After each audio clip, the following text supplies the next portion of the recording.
Good evening in South Africa, and I think it's probably good morning in the US. Today, we're fortunate to have OpenAI coming to make some submissions and answer some questions. That is all for day 14 of the Media and Digital Platforms Market Inquiry public hearings. We're then wrapping up over the next couple of days. So tomorrow we'll have YouTube and Google Ad Tech. And then Wednesday we have eMedia, YFM, and then Meta. And that will conclude the public hearings. So let me start by welcoming the OpenAI representatives. We've got Nora Puckett, the Associate General Counsel for Regulatory, Heidi Schwartz, the Associate General Counsel for Competition, and Andrea Appella, the Associate General Counsel for EMEA region. So welcome, everyone. Thank you for making the time in your schedule to come and participate in the inquiry.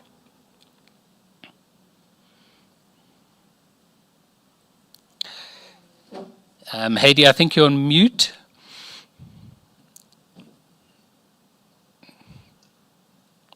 I'm not.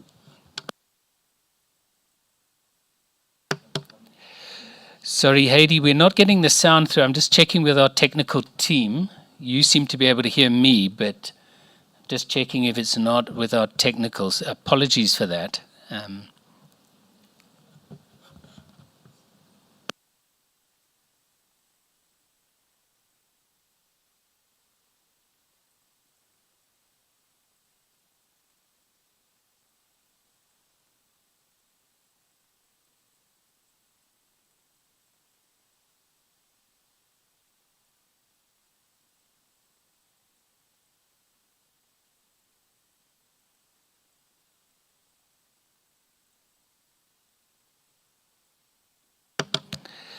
My technical team's just ask if Nora or Andrea, if you can just talk just to see if it's a specific problem with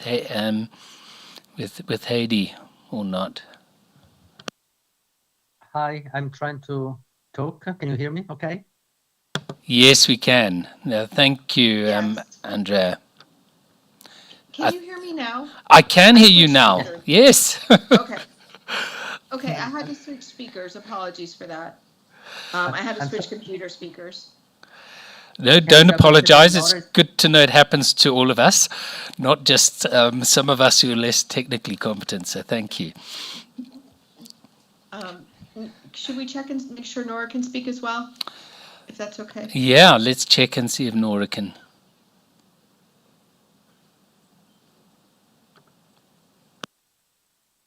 She said she was in the waiting room waiting to be admitted.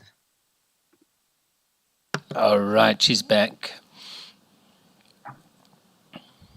Great. Nora, can we hear you? Yes, I'm here. Can everyone hear me? Yes. Yes, Okay. perfect. Thank you so much. So thank you for making the time, Heidi, Nora, and Andrea.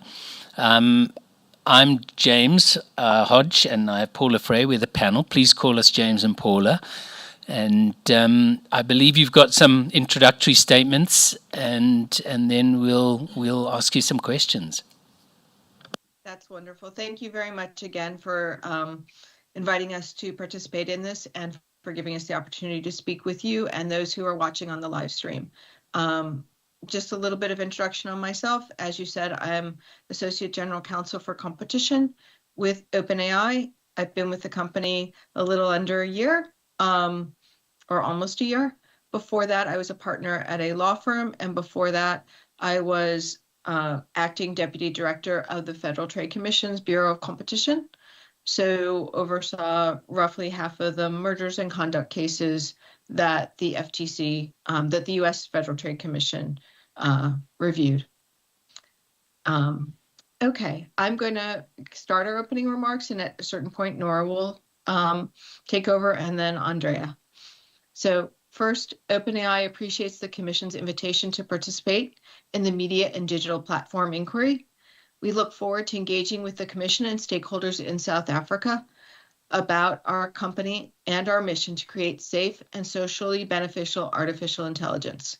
We also hope this submission is informative to the South African public who is listening to this live stream. We share the Commission's belief that the availability of authentic and diverse journalism and news media is essential to a healthy democracy and a sustainable economy. We hope our input today provides the Commission with insight on how OpenAI's technology functions and how it supports our mission to benefit humanity. OpenAI is an American company that started in 2015 to ensure that artificial general intelligence, what we call AGI, benefits all of humanity. OpenAI studies, builds, and deploys cutting-edge AI products that offer tremendous possibilities to people all around the world. Our mission is driven by our charter, which states our commitment to distributing the benefits of AGI broadly and to cooperating with research and policy institutions to ensure that developments in AGI prioritize long-term safety. OpenAI has a unique structure that ensures these goals always serve as a foundation of our work and our research. OpenAI is organized around and is driven by our mission. We who work here see that every day in what we do, that the mission is something we focus on in our everyday work and our everyday lives with the company. The mission is to prioritize safe and beneficial AI to ensure it is broadly distributed. OpenAI publishes an extensive volume of research and best practices for other companies, researchers, and policymakers that focuses on safe, ethical, and responsible use and governance of artificial intelligence. In 2017, we realized that in order to achieve the mission of safe and beneficial AGI, we needed to increase our computing capabilities and attract more talent, especially as we approached our release of AI products to the public and continued our research and how to do so safely. Over time, we have brought in several investors to the profit entity that is a subsidiary of OpenAI, the nonprofit, as innovation in the AI space is very resource intensive. In November 2022, we decided to release ChatGPT as a free research preview. We were not expecting at all the level of interest and excitement that people had when they used ChatGPT. It was based on technology that had already been publicly available for a while. So the level of adoption was more than we expected and honestly surprised us and a whole lot of other people. Up to the point when the public reacted to ChatGPT's release, OpenAI had not planned or expected to have a major consumer-facing service. We were and continue to be focused on AI research. When we released ChatGPT in 2022, we had fewer than 300 employees. Since then, we've grown in order to continue our model research and development, improve our safety and alignment work, continue to work with academics in many parts of civil society and government, release new products including ChatGPT Plus, ChatGPT Enterprise, ChatGPT Team, DALL-E 3, GPT Vision, Speech to Text, and GPTs, among others. And we'll speak more about the products later. Today, and even though many more people have heard of us since ChatGPT launched less than a year and a half ago, we are still a relatively small company, especially when compared to other large technology companies working on AI. We have the same mission as we started in 2015, develop safe and beneficial AGI for humanity. OpenAI remains a startup company and research organization in a dynamic and developing industry sector at the leading edge of new technologies. I'm going to provide a brief overview of our technology and also speak a little bit about the competitive environment. The generative AI space is extremely competitive, and the AI industry is rapidly evolving as technology companies of all sizes are constantly entering with new products that incorporate AI. The world's largest technology companies, including Google, Amazon, Meta, X, formerly known as Twitter, and Microsoft, have introduced their own generative AI products. Hundreds of emerging startups around the world are also developing new products or features that use AI tools. As a result, the AI industry is evolving daily. When you look at the news every day, I see new developments, new products, new features, new companies introducing different services. And it's quite remarkable. I don't think we've ever seen such an explosion of features and products and services based on new AI technology. While OpenAI products are known for their advanced technical capabilities, Our mission is what sets us apart in the AI industry. We are organized around our mission of creating safe and socially beneficial AI. This model has allowed OpenAI to continue offering a free version of ChatGPT that serves millions of individuals around the world.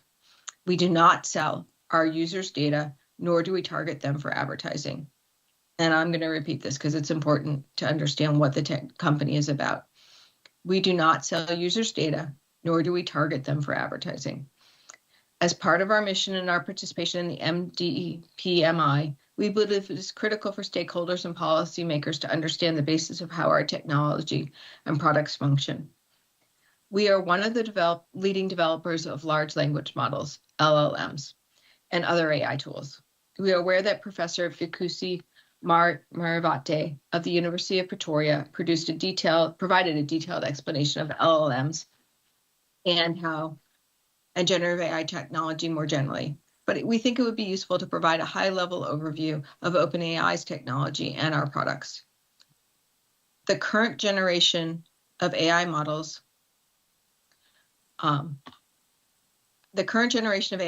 are large-scale statistical prediction machines that try to predict a likely response based on a person's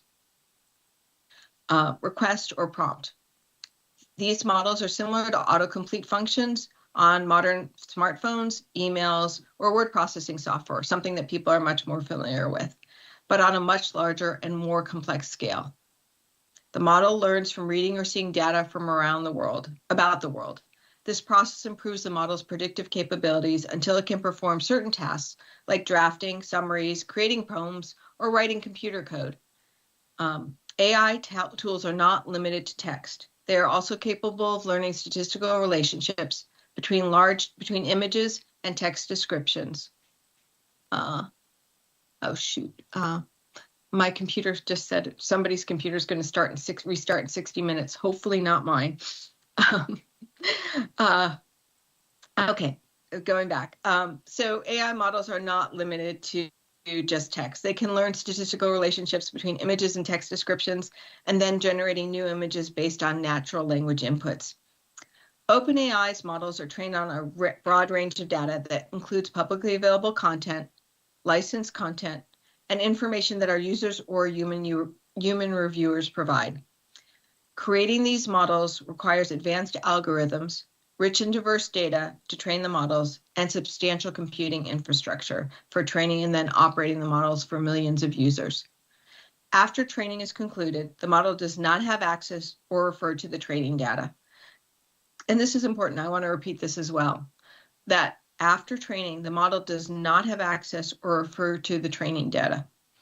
The trained model does not function like a search engine or database. It does not search for and retrieve material from its training data. The only thing in the model are the weights. And the weights are numbers reflecting incremental adjustments that the neural network made in response to the results of its predictions across all the training data, and that it dynamically adjusted based on that training data. So all that's in the model are weights, which are numerical representations of relationships between words in a neural network. After models are taught to predict words, they undergo further training known as post-training. This process is intended to improve the model's ability to answer questions in a way that people find useful, as well as protect the model from returning a response that may be used in harmful ways, such as hate speech or sensitive information about people. It is trained not to do that. Reinforcement learning with human feedback, which is termed RLHF, is a post-training techniques that helps improve AI language models such as ChatGPT by using input from individuals and learning from their feedback. OpenAI helped pioneer this technique and has published its research on RLHF, which has now become the industry standard. OpenAI uses RLHF to teach the model to follow instructions. It also helps to decrease the likelihood of it returning inaccurate content, and RLHF is also used to add safety features.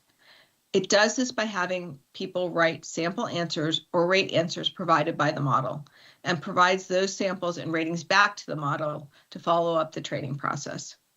It is by using these post-training techniques that OpenAI incorporates human choice into the model. Now, a little bit about our products. I'm going to go through how our key AI products utilize our LLMs. These descriptions are intended to give the Commission and the public insight into our products' capabilities as well as their limitations. ChatGPT is what OpenAI is best known for. It is an online chat interface that allows users to interact with AI models in a conversational manner. A user can provide a request, an instruction, or a question to ChatGPT, and ChatGPT will provide a response. ChatGPT was based on an LLM called GPT 3.5 that produces conversational text and works well for most everyday tasks.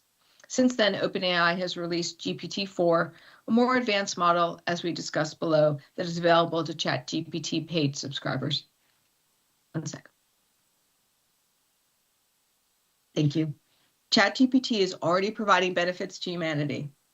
It is being used to combat fraud, to assist the visually impaired, to conduct scientific research, to help with translations, to inspire creativity, and to assist with everyday tasks and thousands of other uses every day. ChatGPT is available for free to all users. ChatGPT Plus is available to users who sign up for a monthly premium subscription, which is at a set amount and a reasonable amount that is set per month, and they pay on a monthly basis. It has additional features and functionality. The key differences between the free version of ChatGPT and ChatGPT Plus, the paid subscription service, is that Plus provides access to additional information, additional functionality and features such as access to OpenAI's most advanced model, GPT-4, our image generation model, DALL-E 3, the GPT store, and image input capabilities, known as Vision. While the free version of ChatGPT uses GPT 3.5 Turbo, which is a model that is faster than the original release and works well for most everyday tasks, Plus also offers access to 4, a more capable model that is particularly strong on tasks that require creativity or advanced reasoning. Users can sign up for ChatGPT Plus from within their ChatGPT account, and sign up is quite easy. ChatGPT Enterprise and ChatGPT Team. These are what we offer as enterprise versions of ChatGPT. ChatGPT Enterprise has additional features and functionalities geared towards business, including some administration functions, so that if you have multiple users, there's an administrator who can work with that. ChatGPT Team provides many of the benefits of ChatGPT Enterprise and also includes a dedicated collaborative workspace for teams and administrative tools for team management. Now, those are the ChatGPT side. Additionally, we offer the OpenAI Application Programming Interface, or API, and this is what developers and businesses use to build on OpenAI's models. We make our LLMs available through an API that allows developers to integrate the capabilities and benefits of OpenAI's models directly into the developer's applications, products, or services. OpenAI's API was first announced in June 2020, so it was actually one of the first products out there. Developers such as the nonprofit educational institute organization Khan Academy and the company Morgan Stanley have used the API to build innovative new features, applications, and businesses. Developers can use the OpenAI API for tasks such as chat. Developers can use GPT models to build interactive chatbots and virtual assistants that can carry out natural language conversations. Embeddings, where developers can generate embeddings, which are vectors of floating point numbers to measure the relatedness of text strings. So this can be used for tasks like search, clustering, recommendations, anomaly detection, and text classification. Analysis, and this is one that's very popular. Developers can use GPT models to summarize, synthesize, and answer questions about large amounts of text. Fine-tuning, and this happens a lot on our model and on a lot of other models out there. Developers can fine-tune GPT models on a specific task or domain by training it on custom data they provide. The OpenAI API is powered by a diverse set of models with different capabilities and price points. So maybe that you're using GPT-4, it may be that you're using Vision, or that you're using Dolly, and it also offers features related to those models. Now I'm going to talk a little bit about the use of our AI products. While AI technology is complex and requires incredibly talented people to develop, its uses are highly practical and geared towards improving the lives of all people, regardless of their background. Here are just some of the uses we've seen highlighted that highlight the positive influence of AI already in society. Khan Academy, which is a nonprofit educational institute, organization, is piloting a program that uses GPT-4 to power a personalized virtual tutor for students and a classroom assistant for teachers. So both working on something that would be a virtual tutor for students, which we hear is much needed from many, and a classroom assistant for teachers, which we all know our teachers work very hard and do amazing work.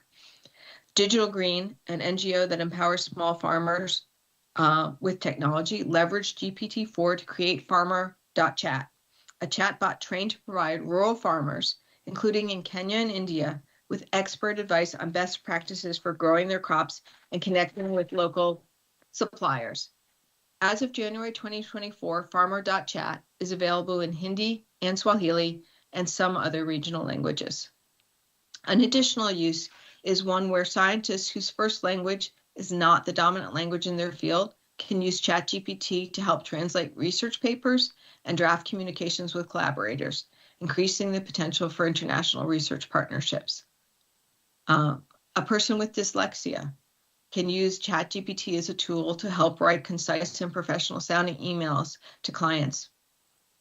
ChatGPT's proficiency with language can save educators time and efforts in tasks like creating lesson outlines and drafting feedback, allowing them to focus on other aspects of teaching, like engaging with pupils and developing interactive lessons. An article in the European Alliance for Innovation publication, The Potential Use of ChatGPT for Debugging and Bug Fixing, highlights ChatGPT's usefulness for debugging software and code and its ability to streamline the process to make it more accessible to a wide range of developers. One of the things that, and I'm going to diverge a little bit, but one of the things that a relatively new engineer, data scientist who joined OpenAI told me, I was his buddy for onboarding, was he came from a less privileged background. And one of the things he said is, I wish I had ChatGPT available to me when I was growing up. I struggled to find resources for coding, and it took me many years. If I had had this, I would have been so much better off in terms of becoming a software, having access to tools that enabled me to become a better software programmer and to start on the path that I am today. We hope that our tool is available to young students like him to develop coding skills more easily and have access to those resources that are important to them. OpenAI's customers who build technologies using the models have already had a tremendous impact on the world for good. As one example, one of OpenAI's customers is a Danish organization called Be My Eyes, which helps people who are blind or have low vision use AI models to describe what they are seeing. Another customer called Weave is working on a collaboration platform for scientists focused on breakthroughs in oncology. At this point, I'm going to turn it to my colleague, Nora, to talk a little bit about how we train LLMs. Thank you, Nora. Thank you, Heidi. Again, thank you for the opportunity to appear here today and to provide both the Commission and the South African public with more information about OpenAI. So I'm going to start talking a little bit about how we train our large language models, and then talk about some of the safety mitigations and strategies that we employ. Because as Heidi said, it's not only about training the model, but also engaging in the post-training process, whereby we make sure that it is safe and incorporates human choice. So developing an advanced language model requires, one, teaching it intelligence, such as the ability to predict, reason, and solve problems, as well as two, and I mentioned this before, aligning it to human values and preferences.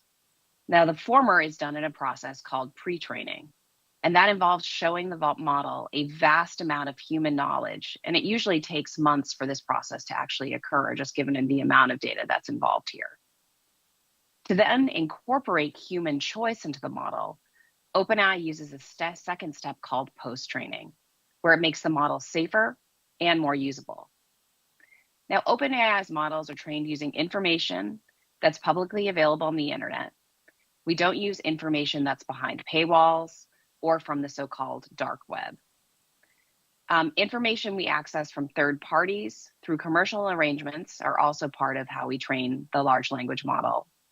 And we also incorporate information that our human trainers or users create and provide, subject to certain opt-outs, which I can mention later. We intend that our AI tools will benefit from and reflect the full breadth of human reasoning and understanding. For large language models, this requires that the model have a broad and sophisticated understanding of language and the concepts that language is used to express. For generative image models, this requires a diverse and deep understanding of how language relates to visual representations, as well as an understanding of spatial and visual concepts. AI models come to so-called understand these abstract concepts by analyzing the relationships embedded in enormous quantities of training data. Now, as an example, a model might try to complete the sentence, instead of turning left, she turned blank. Before the pre-training process begins, the model would not understand language structure and could produce random words that don't really fit into the existing sentence. So using an example like this, the model might try to fit the blank with the word cat. So instead of turning left, she turned cat, and that doesn't make any sense. But over time, and with enough data, the model can learn to predict the next most likely word in the sentence might be the word right. But there's other words that fit in as well, and so much of it depends on context, which is what makes language so complex. It could be she turned around, she turned back, instead of turning left, she turned on the lights.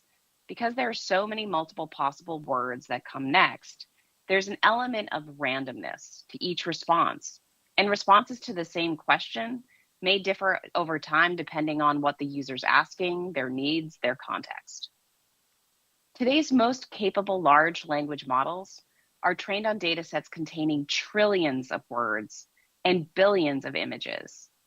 The overall capability of the model is not the result of any 1, dozen, 100, or even 1,000 words or images contained in the training data.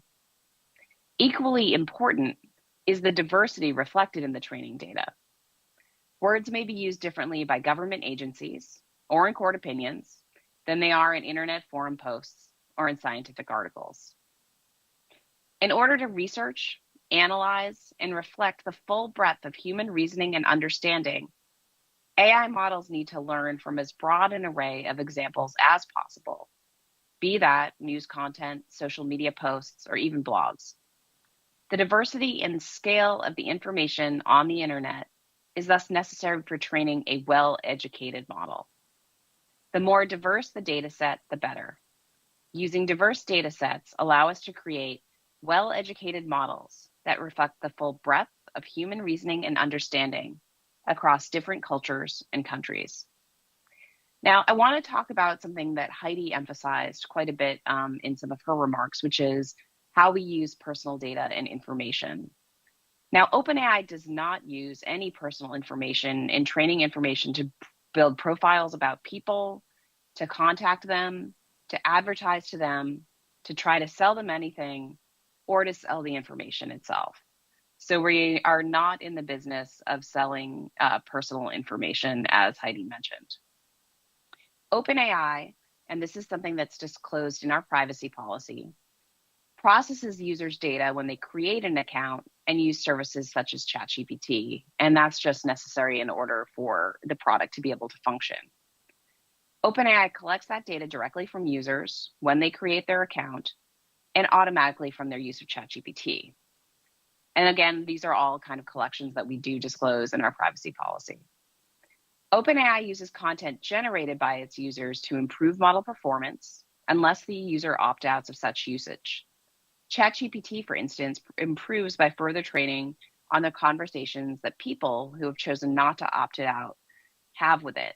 But again, that opt-out is readily available. It's disclosed, and irrespective of whether you're using our free tier ChatGPT or you have ChatGPT Plus or one of our enterprise, again, we give the opt-out version available to you. I wanted to move on and talk a little bit about AI safety practices. Now, while we believe the benefits of our tools vastly outweigh the risks, we know that how important safety is to our work. And we build safety into our systems at all levels and at all times of deployment. OpenAI conducts extensive testing, engages external experts for feedback, improves its model behavior with techniques like the one that Heidi mentioned, reinforcement learning from human feedback, or RLHF, and we implement safety and monitoring systems. We expend significant resources because we know how important this is, and it's core to our mission of providing safe and beneficial AGI. The release of GPT-4 is just one great example of how we handle safety and how we build safety into our products by design. After we developed GPT-4, we spent more than 6 months evaluating, testing, and improving the system before we made it publicly available. We also engaged with external AI safety experts in a process known as red teaming, through which they helped identify potential concerns with GPT-4 in areas including the generation of inaccurate information, which in kind of AI nomenclature is often called hallucinations, the generation of hateful content, disinformation, and information related to the proliferation of conventional and unconventional weapons. So we work with these red teamers who are external folks who attempt to make sure that they cannot get our products to yield answers that are problematic, unsafe, and violate our usage policies. This process helped us better understand the risks and helped inform the mitigations we needed to develop to increase safety in significant ways before we launched GPT-4. These efforts reduced the likelihood that the model would generate harmful or inaccurate content, and this just underscores OpenAI's efforts to combat misinformation and disinformation, among other types of content that we do not want our models to be engaging with. So for example, when asked to generate disallowed content, and that's defined by our usage policies, which are again available on our website, GPT-4 refuses to do so more than 99% of the time. Now, while it's still possible that our models can generate disallowed or inaccurate information in some cases, we've made significant progress through these safety efforts, and we continue to constantly build on them. We work really hard to understand and prevent risks before we deploy our models. But unfortunately, we cannot anticipate every beneficial use. Well, it's fortunate that, I guess, or that we can, nor can we anticipate every potential abuse that could occur. As described in our usage policies, OpenAI expressly prohibits the use of its tools for certain activities, and these include, but they're not limited to, generation of violent content, malware, fraudulent activity, high-volume political campaigning, and many other unwelcome areas. We use automated detection systems and human review to detect potentially violating behavior in order to warn users or take enforcement actions. We use our newest models to help identify unsafe content and provide a free suite of moderation and safety tools to our developers, those who are using our API, to integrate into their own products.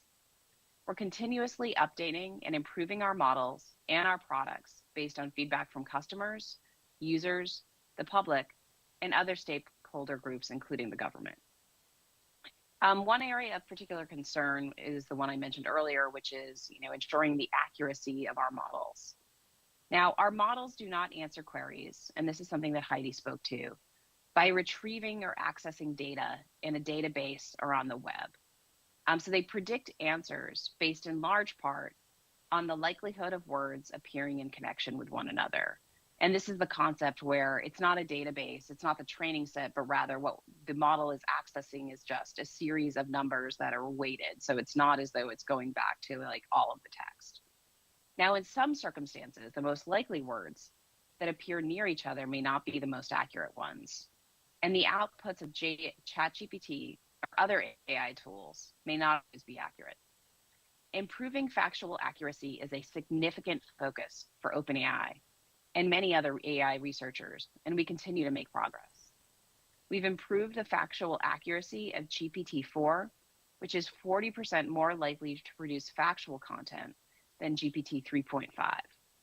We also use user feedback on ChatGPT outputs that were flagged as incorrect to improve ChatGPT's accuracy. And since the launch of the product, we've made ChatGPT less likely to generate inaccurate information about people.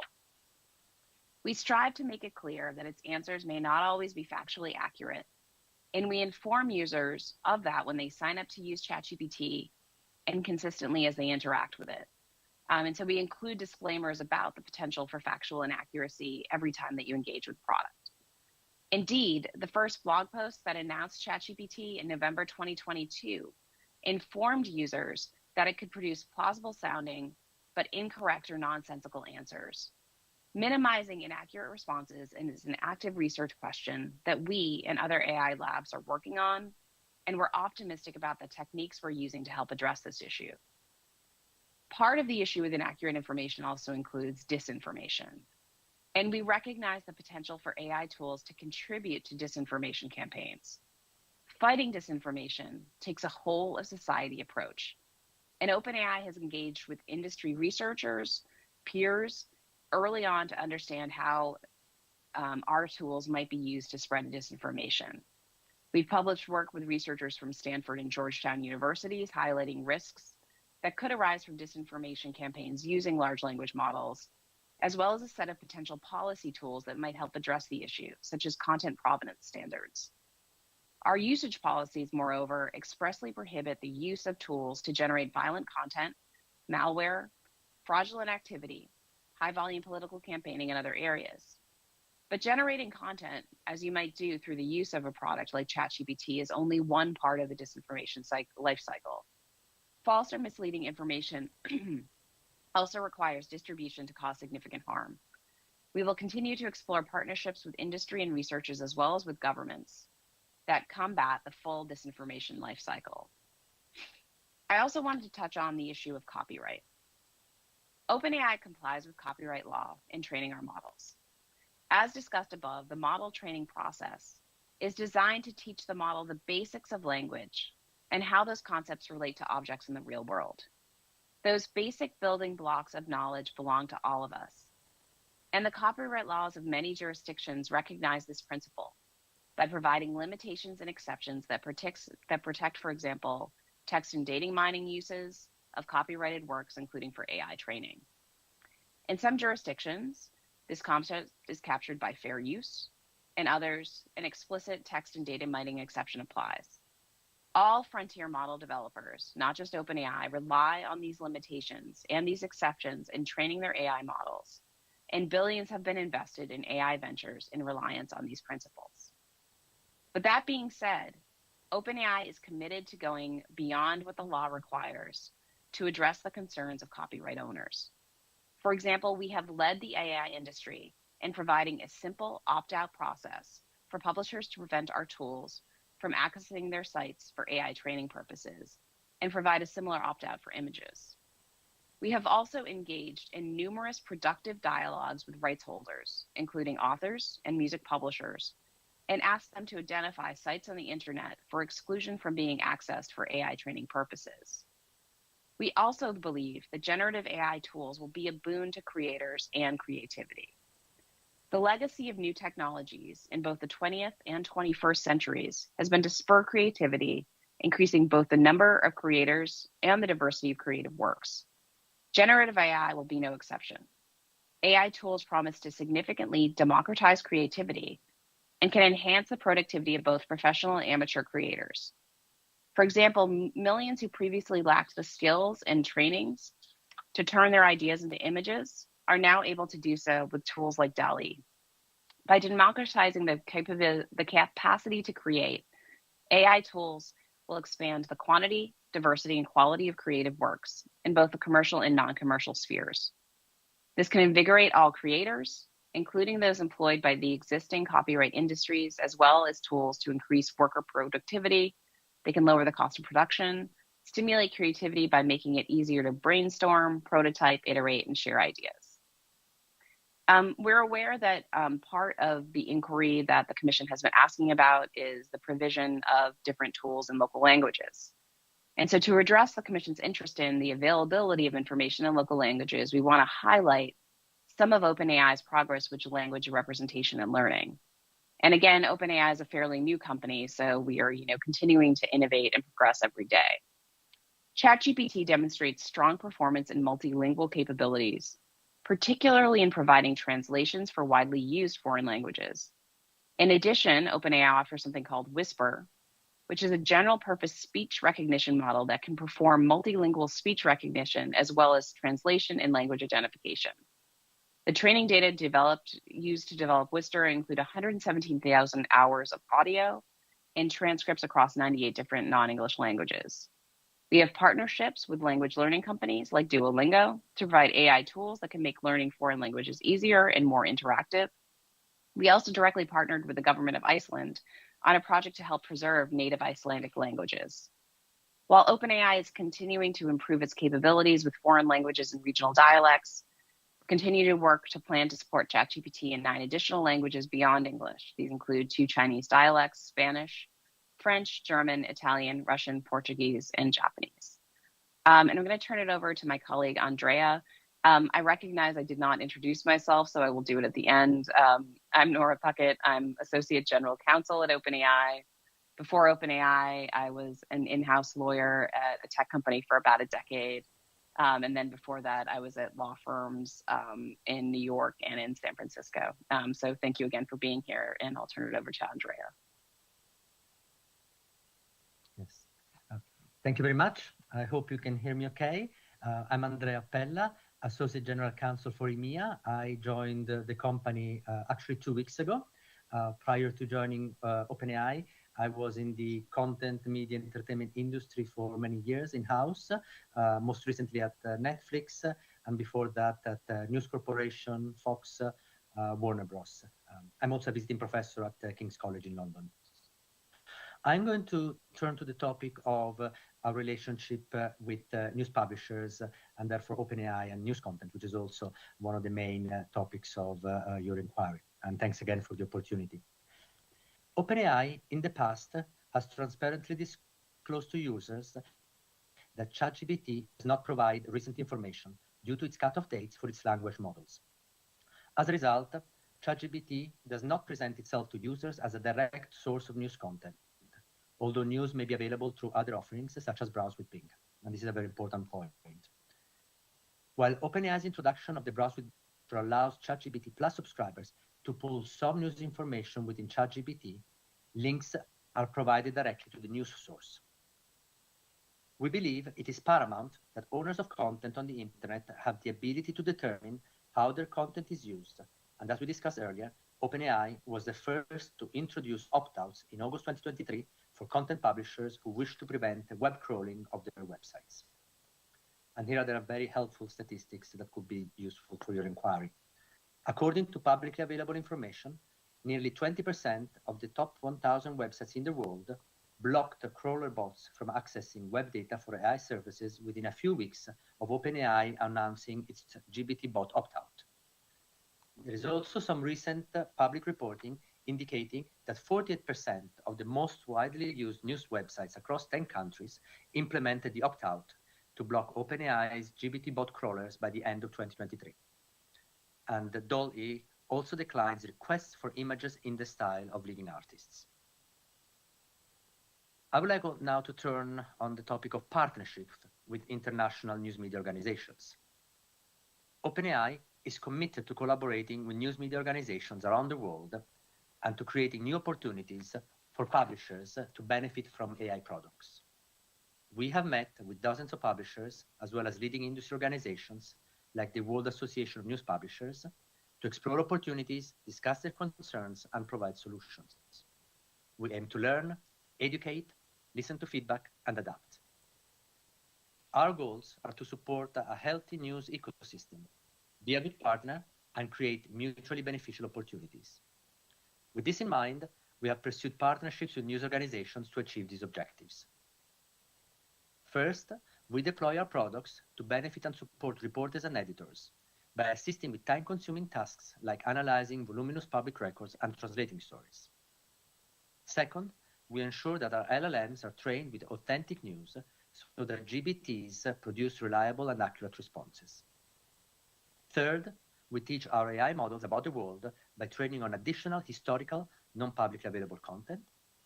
And fourth, we display real-time content with attribution in ChatGPT, providing new ways for news publishers to connect with readers. These partnerships will allow OpenAI to offer the most authoritative information on current events to ChatGPT users, while also ensuring that we help create a sustainable future for journalism. We have had partnerships with Associated Press, Axel Springer, Le Monde, Prisa Media, American Journalism Project, and NYU. And these partnerships offer a glimpse into our approach. While we will appreciate that the terms of our agreements with these news organizations are confidential and competitively sensitive, we broadly offer the Commission some key features of these deals that highlight how OpenAI will support news and media organizations. In addition to the partnerships referenced now, OpenAI continues to explore opportunities with news publishers globally and supports efforts to ensure that the role of journalism in a thriving democracy continues. As regards Associated Press, we announced in July 2023 an agreement with Associated Press that allows us to access AP's archive of text and news content. In December 2023, we announced an initiative with Axel Springer that will enrich users' experience with ChatGPT by adding recent and authoritative content on a wide variety of topics. This explicitly values the publisher's role in contributing to OpenAI's products. This marks a significant step in both companies' commitments to leverage AI for enhancing content experiences and creating new financial opportunities that support a sustainable future for journalism. With this partnership, ChatGPT users around the world will receive summaries of selected global news content from Axel Springer's media brands, including Politico, Business Insider, and European properties Build and Wealth, including otherwise paid content.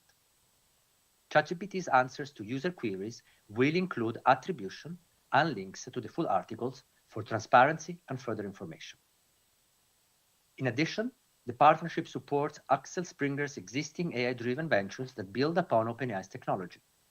The collaboration also involves the use of quality content from Axel Springer media brands for advancing the training of OpenAI's sophisticated large language models. Less than 2 weeks ago, you may have heard that we announced partnerships with Le Monde and Prisa Media, along with its publications like El País, Cinco Días, As, and El HuffPost. Our partnerships will enable ChatGPT users to engage with Le Monde and Prisa Media's high-quality content on recent events in ChatGPT, and their content will also contribute to the training of our models. More generally, we are in the middle of many positive negotiations and discussions with publishers around the world. However, because of the confidential nature of these negotiations, we cannot divulge all details about these discussions. Our ability to enter into more of these partnerships is limited by our small size and the number of people we have dedicated to working on these arrangements. But we really want to assure you that we are hopeful that these relationships continue to grow and expand in number and geographical distribution. Ultimately, OpenAI supports a future with AI that benefits everyone, including publishers, artists, musicians, and generally creators. We're working closely with all of these stakeholders in the future of AI to figure out how to make that happen. We are engaged in productive conversations with publishers, building on our signed deals. They and we are excited about the opportunities for AI to enhance the process of news gathering and research, and to build even closer relationships with readers. Working with governments is another topic that we would like to address towards the end of our remarks. OpenAI believes that regulation of AI is essential, and we're eager to help policymakers as they determine how to facilitate regulation that balances incentivizing safety while ensuring that people are able to access the technology's benefits. It is also essential that a technology as powerful as AI is developed with democratic values in mind. We are therefore actively engaging with policymakers and civil society around the world to help them understand our tools and discuss regulatory options. In conclusion, this is a remarkable time to be working on AI technology. In a little over a year, ChatGPT has become a household name, and people are benefiting from it in important ways, as we heard earlier. We take the risks of this technology very seriously, and will continue to do so in the future. We appreciate the opportunity to appear here today and participate in the market inquiry, and we look forward now to your questions. Thank you. Thank you very much, Andrea and Nora and Heidi. I think, Heidi, as you rightly pointed out, purpose of a public hearing and in a public inquiry such as this is also to educate the public, educate the media, and educate ourselves as the panel and the team. So I think your introductory statements have been very useful to provide some of the contours of that. Our time is limited, so I think we're just going to jump in with a number of questions. And I just wanted to start, and maybe, Nora, you're the best person for this, just around the training data sets and models. I mean, it's common knowledge that you use the Common Crawl and have used the Common Crawl quite extensively in your training, and I think that continues to be the case. Is that right? The Common Crawl is part of our training set, and as we've generally said, we train on publicly available data on the internet, as well as data that we can access via agreements. But yes, the Common Crawl has been part of that, yes. And the Common Crawl has also the news crawl, which is a more frequent crawl to get up-to-date information. Is that part of your data set training? I can only speak to, the Common Crawl is part of what we are training on generally. Now, there is news content that is certainly publicly available, not behind a paywall, and of course not subject to the opt-out, which we make available to website owners. So to the extent that that is part of the data that is available, then that would be part of the training set, which again, we provide opt-outs in the event that website owners do not want to be crawled. And I'll come to the opt-out later, but the other thing that features strongly in your model is something called web text, which I think is something you develop in-house. Is that correct? It's a sort of more of a fine-tuned data set, apart from the general public data on the internet. I have to admit I can't speak. I'm not an expert on web text, so if there's specific questions relating to that, I'd need to probably take them back and get back to you on that. Well, I think this is probably in the public domain because it is also cited in numerous lawsuits, which obviously you'd have access to. But I mean, at least for GPT-2, the web text there, I think, and we've had a look at just the domains. I mean, it's Common Cause, it's 5 of the top 10 are all news. But we also look beyond that. I mean, it's almost 20, I think 23 of the top 50 are all news sites. So it seems news does have a special role in the training of AI models, or at least ChatGPT. Maybe you can comment on that. There's one thing that I wanted to say that, sorry, Nora, if that was GPT 2.0, I don't know that that's currently still even available to anyone. And when you train ChatGPT, for example, 3.5, you don't use the past, like you don't build on the past model. You start from scratch in building. So what was in GPT 2.0 is not necessarily what is in GPT 3.5 or 4.0, because they start from scratch for each one. And so if it was in GPT 2.0, it may very well not be in the current models that are currently in use. Yeah, and I think thank you, Heidi, that is certainly an important point, that, each model is trained anew. I think separately also, as we mentioned earlier, the models are training on trillions of words and billions of images. So sort of the relevance of any particular type of content, it's hard to kind of quantify that. And really what's important is more that the language model is learning the building blocks of language and understanding context, not so much what the particular genre of any particular piece of content is. So it's more about how language works writ large. And again, trillions of words is a lot of words versus looking at news content in particular. I mean, we'll come to the later models, but certainly for GPT-2, it seemed, as I said, news had a special role because you curated a data set that is predominantly news sites. And if we go beyond the top 50, I mean, it's also self-evident. And if this is something you curated, it seems that those have some special value beyond just the trillions of words. Otherwise, it would have been a random selection. So maybe Nora... I mean, again, I'm sorry. Please finish. Nope. Please answer, yeah. Oh, I was about to say, and apologize if I cut off the end of your question. I mean, I think the response is, again, GPT-2 is a model that's, won for several in the past at this point in time. And I think, again, for the purpose of a large language model, irrespective of the particular one, the value isn't so much on whether it's news content, a blog post, something from like a cooking blog. It's really about the diversity and the robustness and the breadth of the language and the sources that are available, not so much as what particular types of content are there.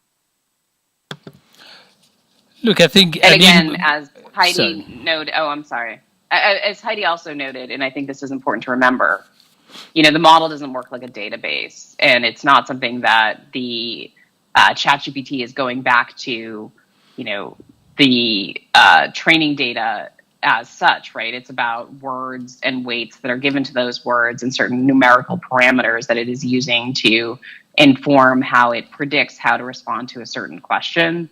So again, I think that speaks to the fact that it's really about language and the building blocks of language and how you get at diverse sets of language, which of course includes news content, but includes a lot of other things as well.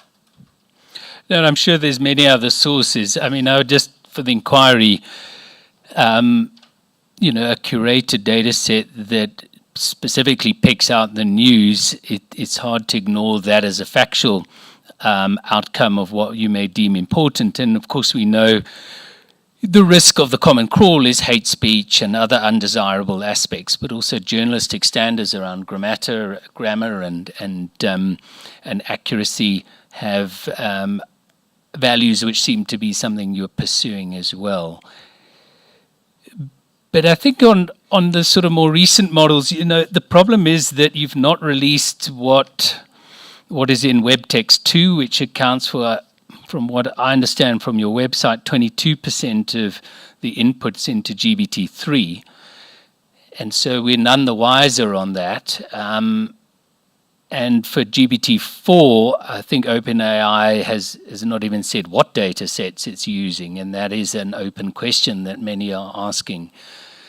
So, I mean, maybe you can let us know whether within WebText 2 and whatever's being used for GPT-4, whether there is a similar composition to the web text that was used for GPT-2.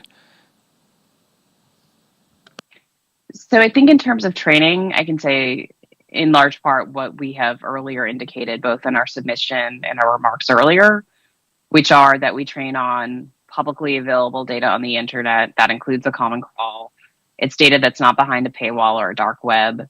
We now have access to an ever-growing amount of data due to commercial agreements that we have, including with news publishers. And finally, there's data that human trainers or reviewers provide.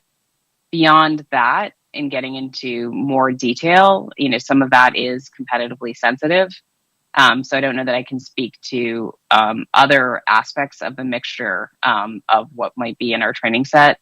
But I think, the things that I just recited are indeed what we train on and what we've disclosed that we train on. Yeah, look, and we will, we'll put in our request to get that because it may be commercially sensitive and you don't want to say so in the public domain, but I think it would help our understanding certainly. Do you want to? And I would note that, sorry, I didn't mean to cut Paula off, so apologies. I just wanted to note that it's not just OpenAI, but it's really the hundreds of other developers out there that are developing LLMs and other things that are using publicly available data. If you just go to people who can, the largest tech companies are the incumbent tech companies will have much more money and much more access to data than any of the smaller companies. And so you are cutting off the web and not allowing people to use things, while respecting opt-outs, of course, would cripple a lot of new entrants, new companies who are trying to disrupt and offer services around the world. And thank you. We tested ChatGPT's translation abilities in Afrikaans, isiZulu and isiXhosa, and we were quite frankly quite impressed. And so surely these abilities, how were these abilities built? Surely they would have had to have been built on using South African information. And so what domains would you have used for this capability? I'm happy to hear that the translation abilities were as good. And as I mentioned earlier, that has certainly been part of a big effort that we have made to improve its abilities to respond in different languages. I can't speak to which domains were part of the training set, other than, again, to the extent that those language and text in those languages are available as part of publicly available non-paywalled data, then it's certainly possible that those would have been part of the training set. But they would have had to be South African domains. Theoretically, but again, it depends. I mean, presumably there are also domains out there that are not necessarily South African domains, but again, beyond saying that there's data out there that is publicly available, if it includes domains from South Africa, it may have been part of the training set. If there are other sources of those languages beyond South Africa domains, then those also could be part of it, to the extent it's part of what's publicly available on the internet and not on the dark web or behind a paywall.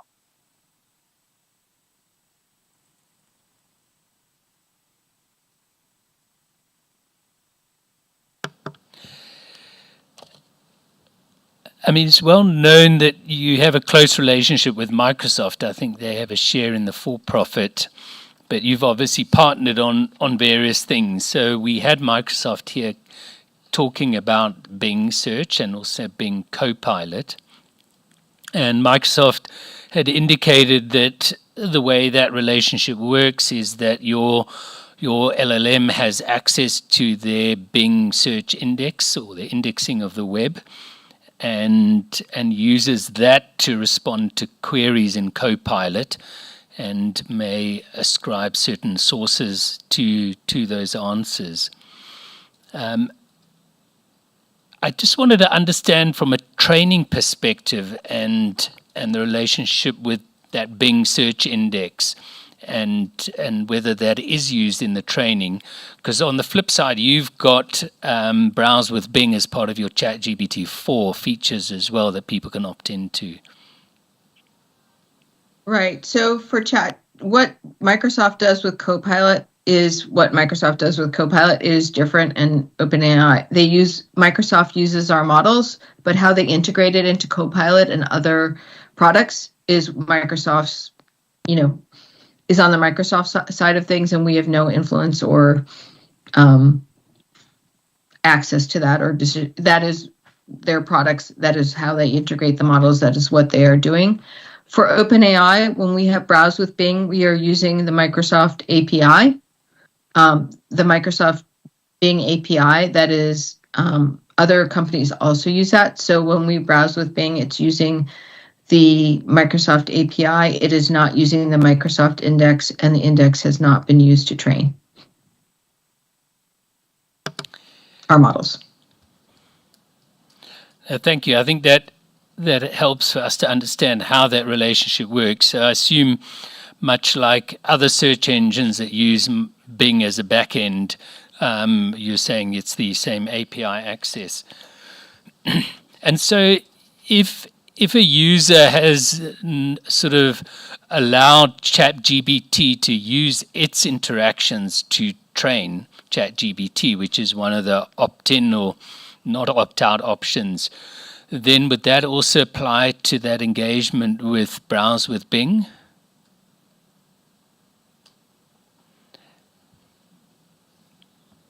So if a user opts out, then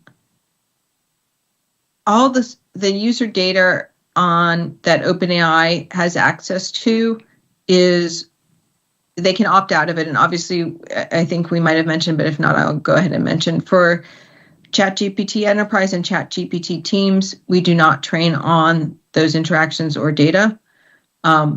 For our API, we do not train on because we don't have access to that's for developers and businesses to build on. They put in data. We do not train on that. For if a user opts out, then to the extent that we have access to their data, even if they use Browse with Bing, we would not be using it.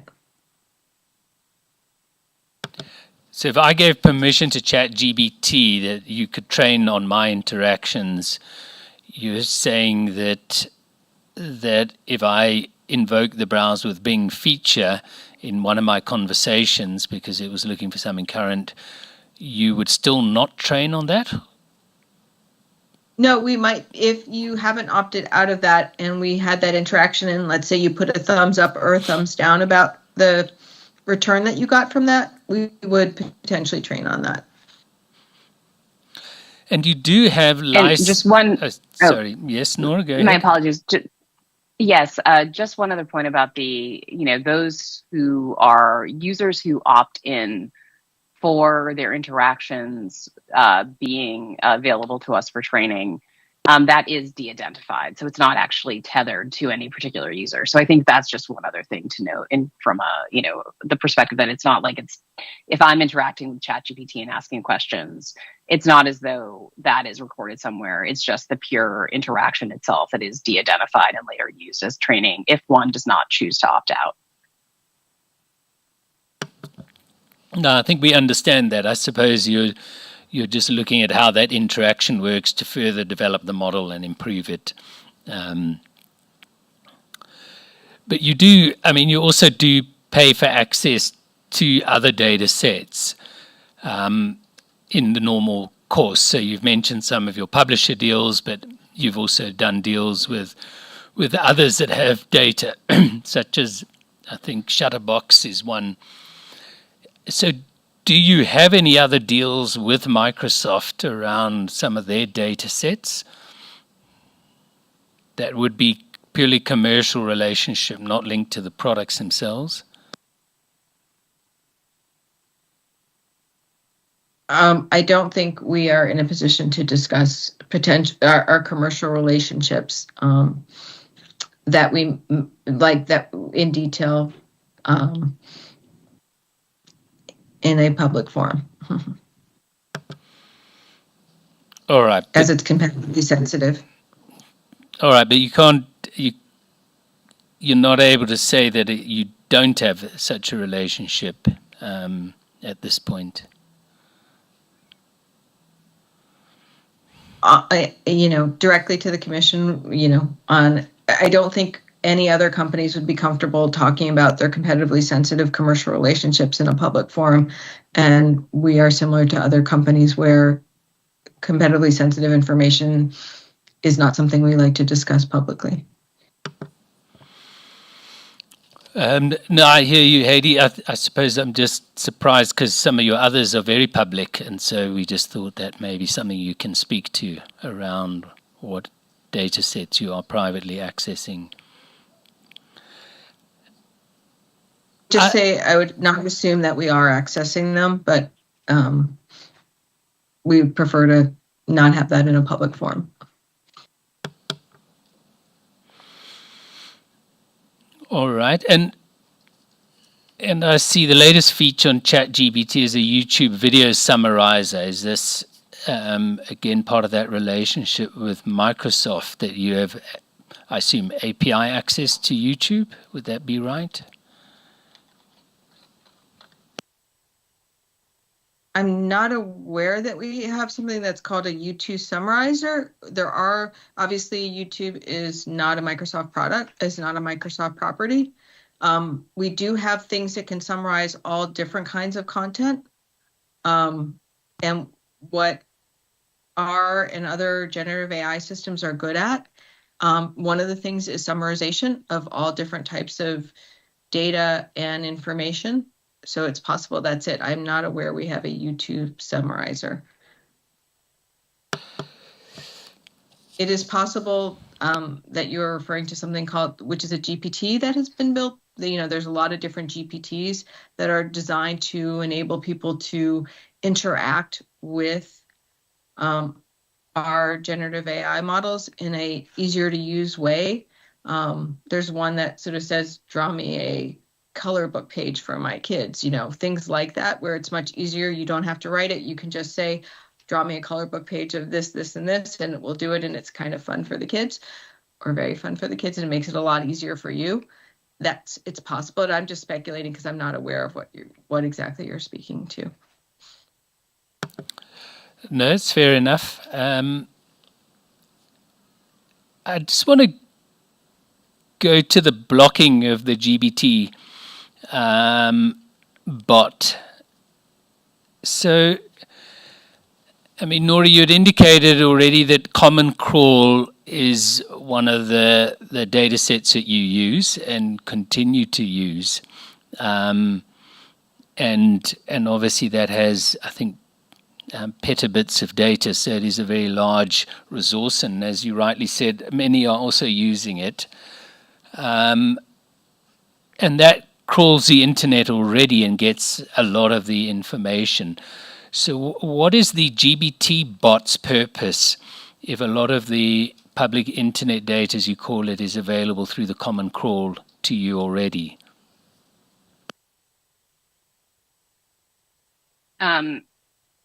So I think it's as part of, if people are opting out, we are not going to train on that data, irrespective of whether or not it's part of, so-called common crawl data. So it just gives a mechanism through which, if the appropriate kind of similar to robots.txt tag is there, then we're not going to train on that data. Well, I just wanted to find out what the purpose of your crawling bot is. Is it crawling the entire internet? Is it crawling only a subset of it? And if you have access to Common Crawl, why do you have your own crawler? From a technical perspective, I can't speak to that. I can just, confirm that, to the extent that you've opted out, that's an opt-out that we are respecting. And so it's not somehow parsed Common Crawl versus not Common Crawl.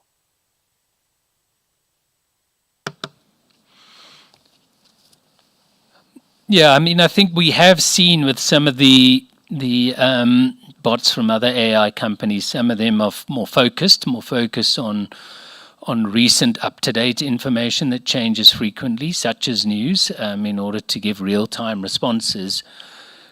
So, I mean, it is a curiosity to us that you have your own bot if you're using the Common Crawl. So I think we would like an answer to that, what purpose it serves. If you're unable to do it, if you can provide that to us. But to what Andrea pointed... I don't know... Sorry, carry on, Nora. If you have an answer, we look forward to hearing it. Oh, no, I was just going to say, we can certainly take that back. But I'm not, in a position here to kind of speak to the sort of technical distinction. Yeah, because what we are seeing, and this is some of the research I think Andrea referred to, but is that many companies are blocking not just your bot, but also the Common Crawl, because I think they see that's a backdoor way to the training models in any event, not just yours, but others. And so a feature of all of those companies that you've done deals with, if they blocked not just your bot, but the common crawl as well. So what before us is that if you don't block the common crawl, there's a backdoor way into the training. I don't know if you have a comment on that. I mean, other than reiterating that we created the opt-out because we wanted to give publishers, including news publishers, choices. Despite our position on, copyright, which we do believe we're abiding by copyright law. But again, this is because of our commitment to addressing publishers' concerns. But we respect our opt-out. I can't speak to any concerns about backdoors. Or what publishers may be choosing to do about, both blocking the crawl and using ours or any other large language models opt-out availabilities. Yeah, and look, I think as we covered already with Google and Professor Marivati, it's a bit like the horse has bolted, because obviously the models have been trained and those bots are only now available, but people are only starting to now understand what has happened in the past. How many South African sites do you think block your crawler? We don't actually keep track of the opt-out by geographical code. The opt-outs are kind of a technological thing, and so we don't really have a mechanism through which we try to determine them by country code or geographical region. And are you aware whether news publishers are aware of the bot and the opt-out across all the geographies?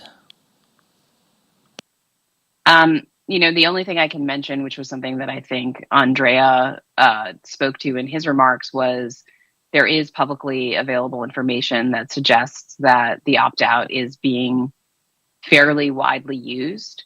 To what extent it is something that is general knowledge among different geographical regions, again, I don't think we would have insight into that other than, acknowledging that it seems to be something that, a significant number of entities are using. But isn't that a problem with opt-out as opposed to opt-in? Opt-out assumes everyone has perfect knowledge and the capabilities to do so. You've chose opt-in for the training on ChatGPT, but opt-out is your version on the public web. I'm not sure that an opt-in mechanism would actually work when you're considering the way that the technology works.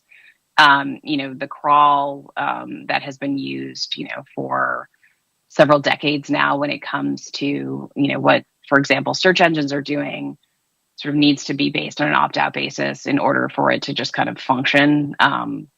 So I don't know that an opt-in, and again, this is something that, I've not fully investigated, actually would technically work in the way as intended. Also, as noted, for several decades now, the kind of robot.txt when it comes to the crawl of data is something that has been widely implemented and used. And this is something that is very similar to that. And it's not just the kind of, opt-in or into the crawl or not, but I think many website owners have become increasingly sophisticated about the various permutations that they can use when it comes to how and what is crawled and what might be surfaced in a search engine, which again is not something that OpenAI has. But I think similarly, this would become part and parcel of one of the features that a website owner would have as part of determining, how and for what purposes their data might be used. Yeah, and I suppose the difficulty for us sitting at the tip of Africa is that it's not necessarily widely known, and certainly this inquiry has determined that it's not widely known. And I can give an answer. There's one news company which happens to be owned by a tech company that does have the opt-outs, but no other. We've heard that for most of the community media, they may get a consultant to build their website, but that's about it. So it doesn't seem there's a lot of education about this and real choice being presented. And that is the problem with an opt-out as opposed to opt-in. Is there real choice and knowledge to make that choice? And it doesn't sound like OpenAI or anyone else in the AI business is educating at least those across the various geographies. Because what Andrea refers to is a survey by Reuters of some of the biggest news publishers in the world in 10 countries, none of them in Africa, none of those countries, and the biggest ones. So the biggest ones may well be informed, but the smaller ones are not. I mean, do you not see that as a bit of a problem in terms of choice?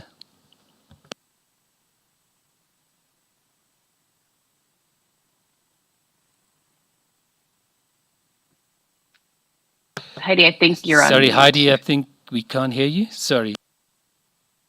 Apologies about that. I had to switch. One of the things I want to say is that we do try and make our product available almost worldwide. There's a few jurisdictions for sanction and other reasons where it's not available, but generally it's available to people worldwide. That said, we don't advertise, and it's really something that we want people to be able to experience and use. But we're not of the size that we're going to do like a huge advertising campaign or do anything like that for users. And on the flip side, we are hoping that, and we try to be very public about the opt-out and to raise awareness. And we've worked with news publisher organizations in the US, and, it's something we're make easily accessible and available information on our website and on other places. So it's something we are trying to be transparent about and public about. No, thanks. That said, we're a small company trying to serve millions of users, on a free basis around the world, and we do not have unlimited resources. Look, I mean, I accept you maybe not the size of some of the others, but the recent valuation put you at $100 billion. That was just at, I think, the end of last year. And I think even in December, your annualized monthly earnings were over $2 billion. So I don't think ChatGPT is small anymore. But I wanted to ask you about your... We will say that we are... Oh, no, I just wanted to... If yeah, it's okay, sure. I will say we are a research organization that, it's publicly... that we make different choices, and we spend a lot of resources on research, and compute is very expensive, as is talent. Last year when we were in a crunch, it's publicly known that rather than, stop letting free users have access to the system, we had to turn off the Plus subscriptions for a while and forego any of that revenue. It's like we may have revenues, but we also very much work on research and prioritize that, and our mission of creating AGI for the safe and beneficial AGI for humanity as a priority. And that while we may have reported revenues, I'm not sure what they are, what the reports are. There's many different reports out there. We also focus on and spend a lot on research and serving those customers.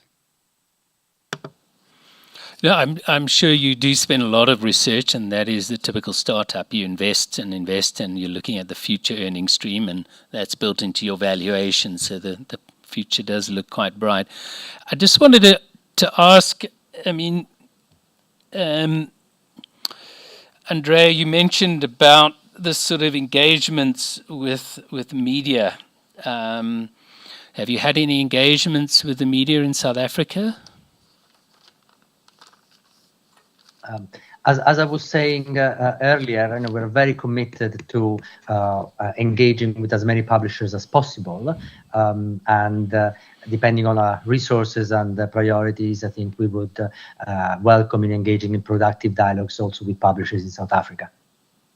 So have you engaged with South African media? I'm not specifically aware so far, but we can double check and we can let you know. I would also say, relative to other people, we are probably very small in our presence in South Africa. We do not have a huge presence. We obviously don't have any people or offices. We have people in offices in very few places in the world, although that is growing. And our subscriber base is growing, but compared to the larger tech players, we probably have a significantly smaller base in South Africa than many of the other people that you normally work with. So, I mean, we haven't heard from anyone here in this inquiry that's engaged. So, I mean, our presumption is you haven't engaged. We're not part of that priority at the moment. But you're also, say, you're exploring opportunities with publishers. I assume that's not with South African publishers at the moment either. Well, that's, again, if the discussions are confidential and competitive sensitive, we are not able to discuss them in a public forum like this. No, I think this is more the general, your CEO, Sam Altman, said before the Senate in the US that they were exploring with artists and others all the potential opportunities to hear how this, some of their concerns may be addressed or not, and some of the benefits AI can bring. So this is quite public. I mean, those are general discussions, not commercial relationships, but we're not aware of any discussions of whatever sort have happened in South Africa with OpenAI and the media. I mean, is that fair?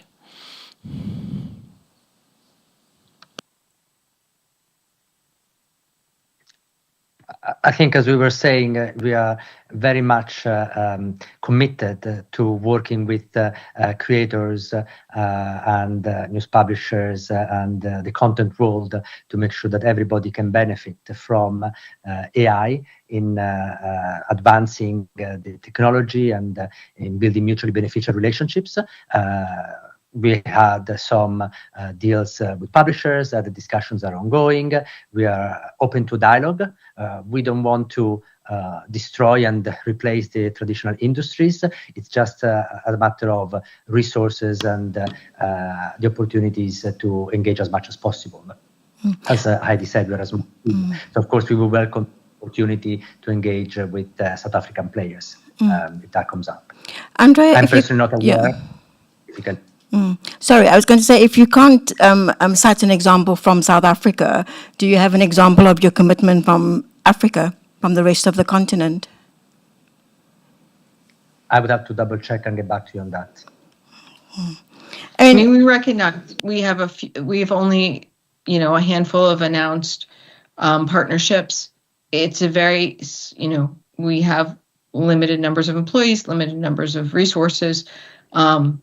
And there are only a handful of partnerships announced. That said, there's been, hundreds of discussions with creators to try and find constructive ideas and exchange ideas and to listen and to hear and to figure out ways that may be possible to work together.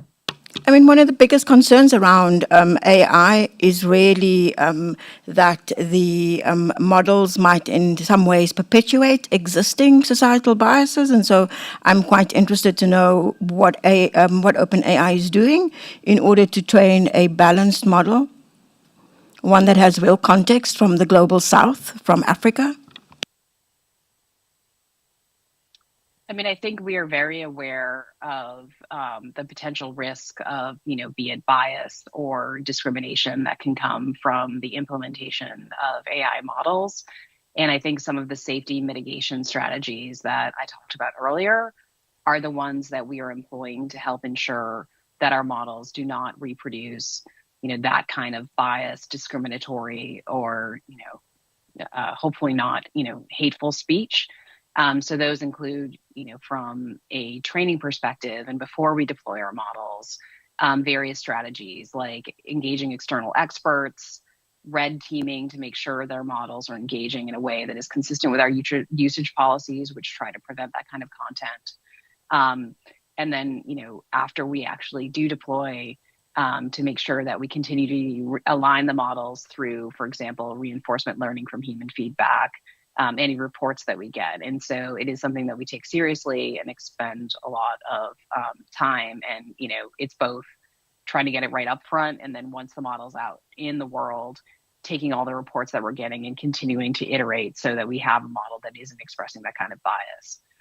But, we are trying to capture as much as we can so that we, are engaging in a way that is, both respectful and sensitive to human choice in a way that is reflective of not just, from a more global perspective. And if I can make one final comment in that respect, is that we, of course, share the concerns about societal biases, which is why we believe that trading should be as broad as possible and as universal as possible. And as regards engagement with publishers in South Africa, we will very much welcome it. Thanks, Andrea. And I think we would welcome it too, because there's also the commercial bias that is at risk here. I mean, if you are having conversations with artists, publishers, and news companies, I think including, as Paula said, the Global South, or South Africa specifically in our instance, would be important to get those different perspectives, because their perspectives are not necessarily the same.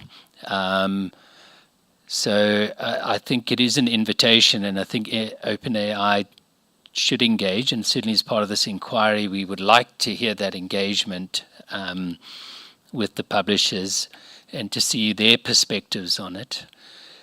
But I mean, there is another risk, and I've talked about the sort of commercial bias, but at the moment, and we heard from the Reuters Institute as well, that there's a risk of a winner-takes-most outcome, even from a global perspective, but at a national level with the news media, as some are able to put up paywalls.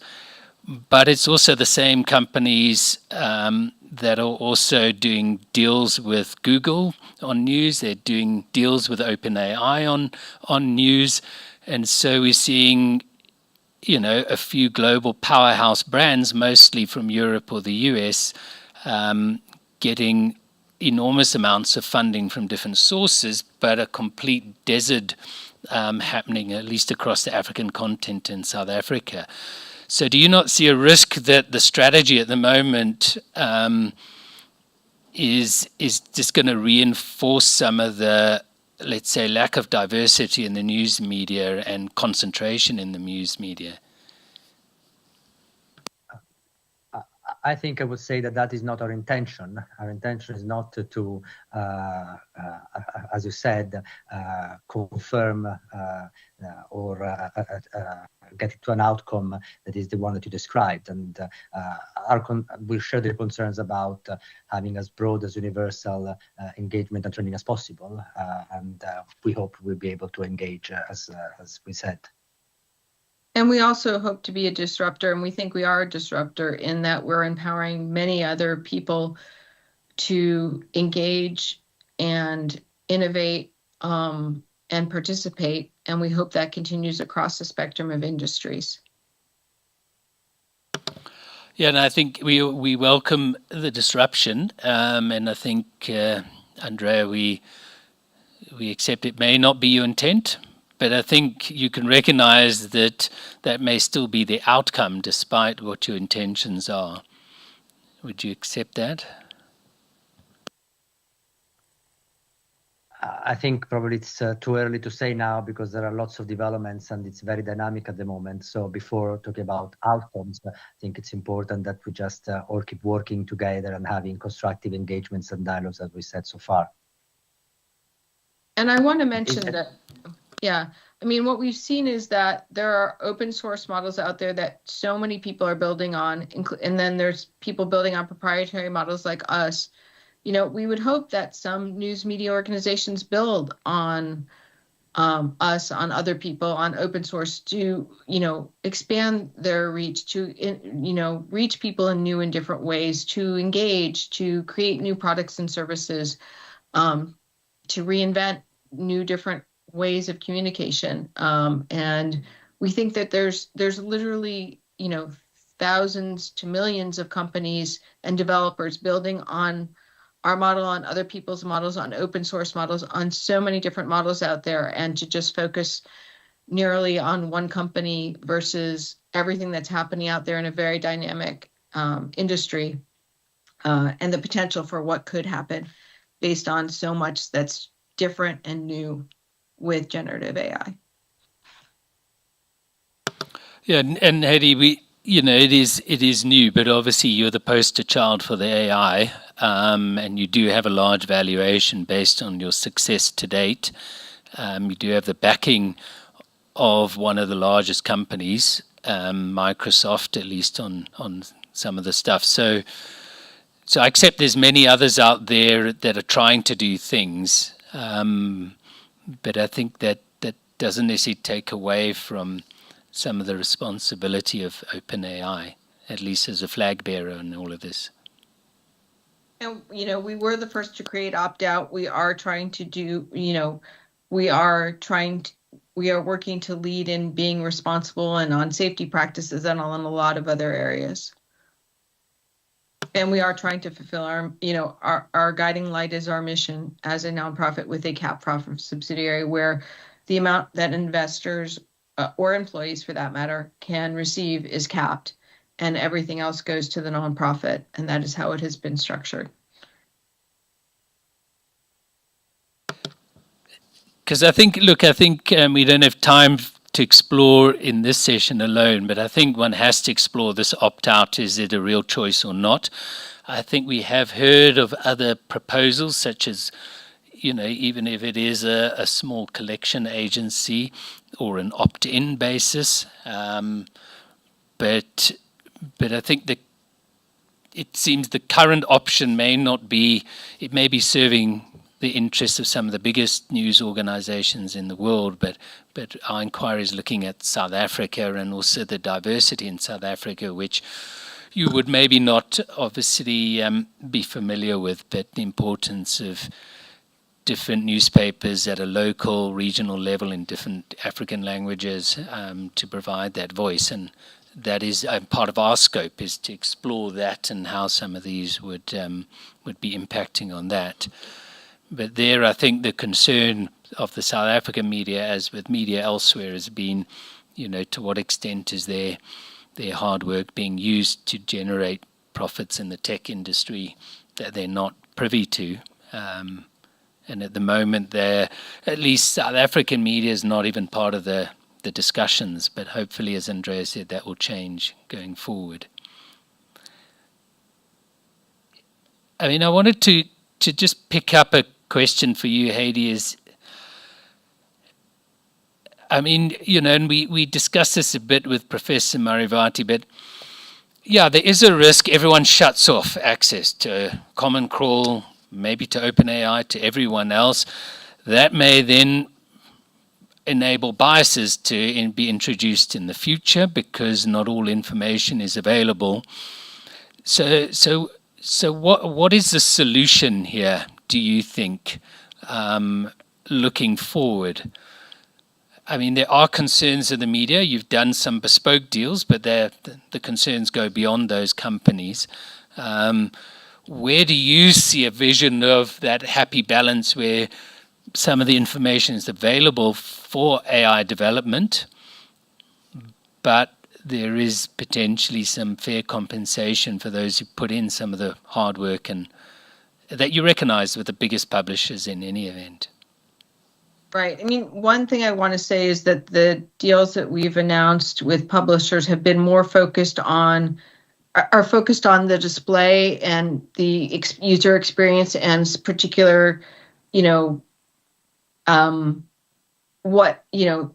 making that news source available on the output, not for the training necessarily. They have not been focused on that aspect because we're talking about trillions of words, as we have said. Any one source or even a collection of sources is going to be minuscule in terms of their relevance for the training data. And so making that a meaningful part of compensation would be so minuscule because no one source is that important for the training, or even a collection of sources or a category of sources necessarily. Obviously, images are important, or you can't do an image generation thing, but no one categorization is going to be, when you're talking about trillions of words or billions of images, no one source is critical. The deals that we've talked about are letting people interact, letting our users interact with the data, with the information on the display side primarily. If you take all that away, if you take, try and change the laws as they exist to make it harder for all developers to use common publicly available data that is not opted out, but is generally available, I think there is a risk you entrench the largest players that already exist, because startups like us, but also like many smaller people, if you think about a lot of the open source models, they've been entirely trained on publicly available data. People are building, millions of developers use that to build on. They're doing it worldwide. I imagine that there are hundreds, if not thousands, if not tens of thousands of developers in South Africa building on open source and other models that rely on that data. And it needs to be diverse data if you want to limit the bias that the data will potentially, although obviously there's training efforts and other things that you can do on the back end, but it is helpful if it is diverse data that goes in. No, and that certainly, the professor agreed it helps that it is more goes in and more data is used. It's just that, as I said, that balance I think people are questioning, where some companies can make fortunes off the back of some of this data. But I am interested, Hedy, in your comment about what these deals are about, because the AP deal certainly, talked about the pre-training and using that data for pre-training, which was shut off after AP cut off the Common Crawl and GBT bot. So are you saying it's the vast archives of these news agencies, which go back sometimes hundreds of years, is not of interest for pre-training? I'm not saying it's not of interest. I'm saying that if you look at the Le Monde or Andre can speak of the recent deals more, but those are focused really on the user experience and them being able to interact with the information on those sites in a way in terms of display and what they're learning from them and getting the news there and having it highlighted and going to that site. Same with Axel Springer. Yes, and I think just to follow up on that, as we know, many of the concerns that news publishers have expressed over the years were about links to their own websites and the legitimate sources. And therefore, I think that's something that we plan doing in the context of these deals. Then, of course, there is access also to databases and information. It's a mixture of the two. Yeah, but it does highlight that these deals are about that they will include links and access to the data on these links to these sites. Yeah, look, as I said, I think the pre-training is certainly one aspect, as you say, Hedy, but I'm also interested in the other aspect because, Andrea, you say GBT is not about current, and it's not necessarily about current affairs, but these deals are almost saying the opposite, because they're saying you want to bring news media in Spanish, in French, in German, and obviously in English easier to your ChatGPT users. So it seems you're building a capability around current affairs and news specifically for ChatGPT. That's the sort of what seems to come from these deals, at least what one can infer. I don't know if you want to comment.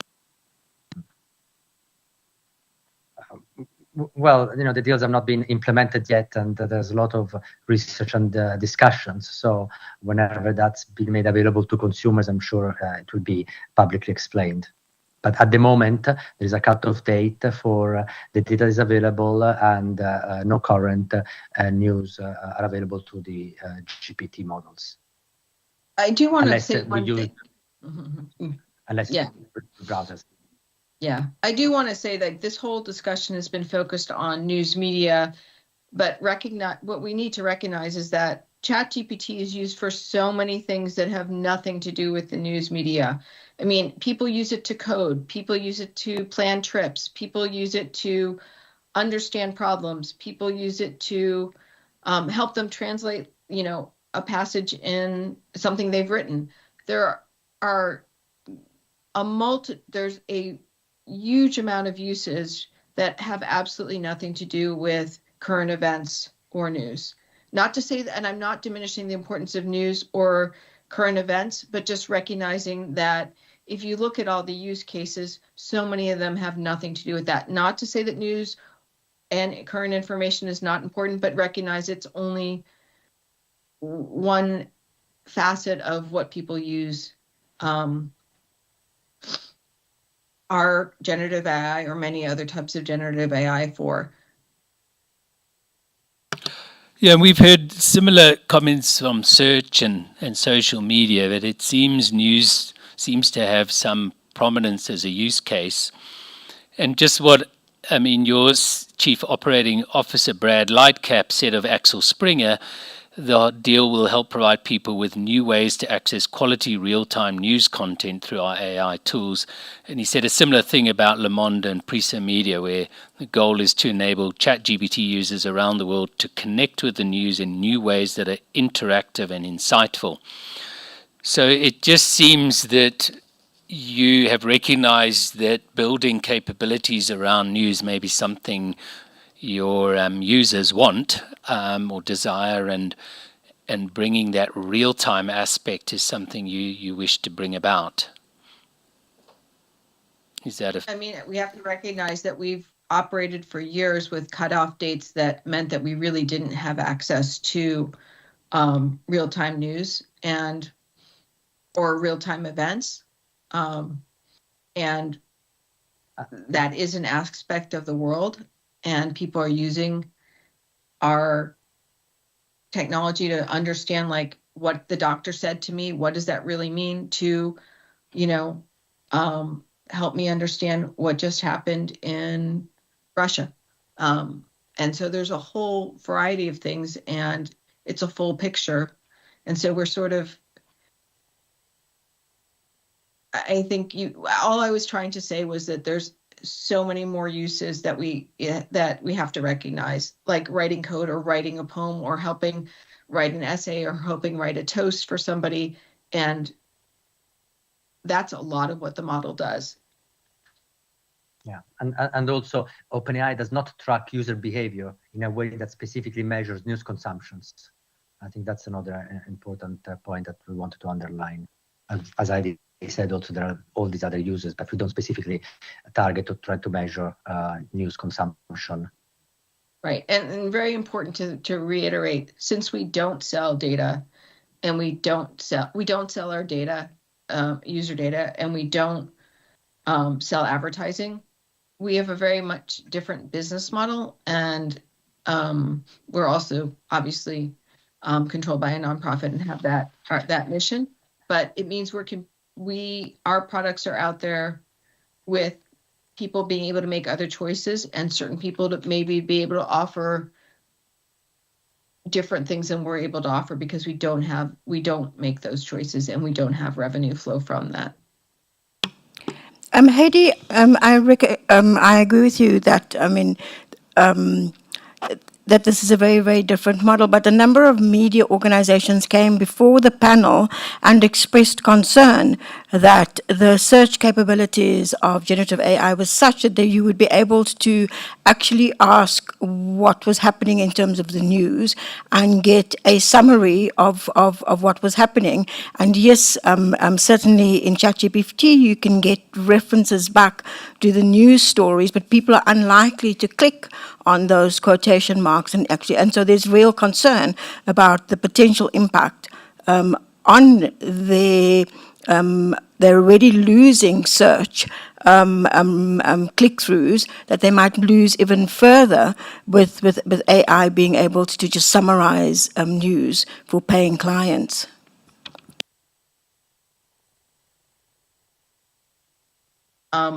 I think, as you've seen, we try very hard to whether it's facts versus news, there's a question. Obviously, news reporting is current news reporting is particular things. We try to make our models not regurgitate current, copyrighted material. When it does, it's a bug. We work very hard to make that not happen, where we do not seek to replicate copyrighted material. That said,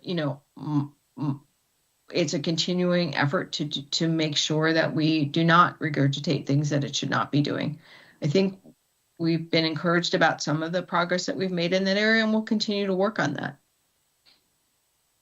I mean, if I could give you an actual example, I actually did a ChatGPT 4 prompt asking about a current news story, somebody in a current news story, and got a summarized version of the full story. And yes, there were 2 quote marks that actually linked to media stories. But until I actually thought to just double check the sourcing, I had no intention of clicking through to the story, and I can certainly see what the concern amongst media would be in terms of the impact of AI search.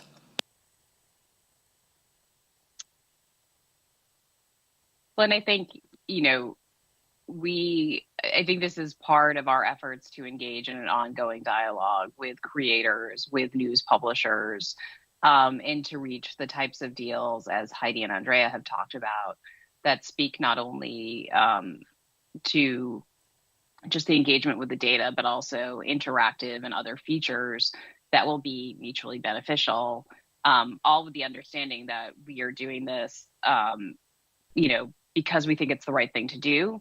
And keeping in mind that we do believe that we are abiding by the law, but nevertheless think from a society as a whole perspective, engaging with publishers and making sure that we provide these, a rich environment for rights holders and news publishers' works to succeed is really important and core to one of our values. And also, I think certainly, I hope you will appreciate and agree that it's better to have attributions and links than not having them. So in many cases, as a result of the discussion with the publishers, it's what they really want as well, also in light of the problems that they had in the past. So then the question is, yes, you give the attribution and the links, and then consumers hopefully will click or not click, but it's better to have them rather than not have them, right? Yeah, I think, you're right, Andrea, that it's better to have them than not, but it's also better that users click and people can generate revenue from the stories that the journalists write about. So, I don't know if OpenAI has looked at the click-through rates from current affairs stories and what those look like. I wouldn't be able to answer that question. Sorry. Yeah, I think, it's just a question whether OpenAI is doing that or not. We'll ask you to do it anyway as part of this inquiry, but I don't know if you have access to that information. I doubt it, but we'd have to double check. No, it is quite, look, it's quite funny, but neither Microsoft nor Google nor yourself wishes to know this information, it seems, because no one wants to know what the click-through rates are on ads, and yet we're being told that you mustn't worry because attribution is there and people can click through. So I think it's something we'll pursue with all 3 of you. I just had a couple more questions. I would say that because we don't monetize, we don't sell ads, we will not have the same infrastructure that somebody who sells ads would. No, that may well be the case, but I suppose there's 2 things, Heidi. The one is that your products are being used by companies that do sell ads, that's search engines and others, but importantly, this is an issue of concern from the media, and if you're engaging the media, I think you would have an interest in just understanding how those summaries, as Paula put it, are impacting on the media, because that's important information in the dialogue that would happen, I think, with the media. Certainly one that we think is important it's about the transparency and knowledge, and you have the knowledge no one else does. So I think it just helps that we get that information.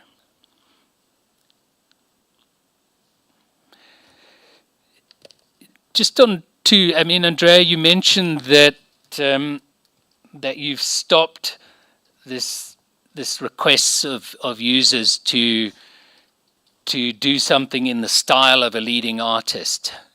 Is that just with music, or is that across the board, pictures and other content?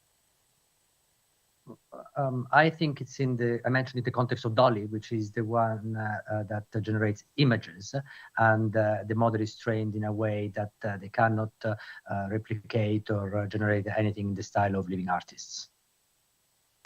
Yeah, because I think this is some of the big disputes that artists have with AI is around it effectively, in a sense, saying this is in my style. The users asked for that, and it's obviously been trained on my style, my stuff, in order to give an answer. So you haven't encountered this beyond DALL-E, the image creator?